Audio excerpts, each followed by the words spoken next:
Singapore's employment prospects this year look promising as borders reopen and safe management measures ease. But businesses and workers need to find new ways to reimagine and restructure the way they work. In his May Day message, Minister for Manpower, Leng, says one way is to move towards flexible work arrangements. Heidi Ng with more. Singapore says it managed to preserve jobs and livelihoods in the past 2 years of the pandemic through extraordinary measures such as the Job Support Scheme and Jobs Growth Incentive. In his May Day message, Minister for Manpower Leng says employers and workers have emerged from the pandemic without the need for excessive regulation, but with a sense of unity and cohesion. And that's thanks to what Singapore calls its tripartite partners, the collaboration among unions, employers and the government.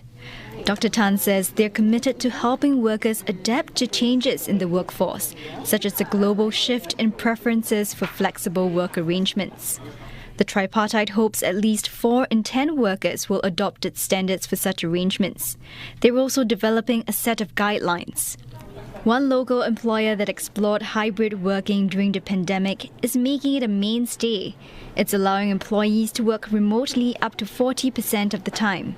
They are able to balance both work and family needs, and because of the flexibility we offer, the outcomes-driven arrangement that we have versus presenteeism, we realize that they are still able to maintain productivity, and because we're able to make them more engaged, they are able to integrate work with family. Many of them become a lot more productive that way.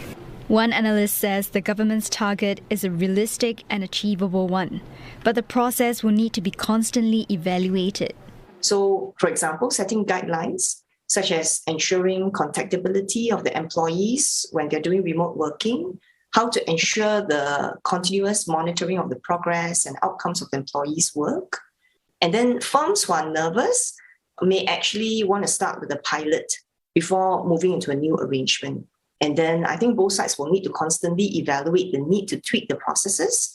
She adds that such arrangements could even help companies lower cost, as they can reduce office space and save on business travel. Besides pushing for flexible work arrangements, Dr. Tan says lower wage workers will also be upskilled so that they may receive better wages, welfare and job prospects. He adds that protection for workers need to be strengthened, and efforts include engaging over 20,000 platform workers and advocating for fairness in the workplace.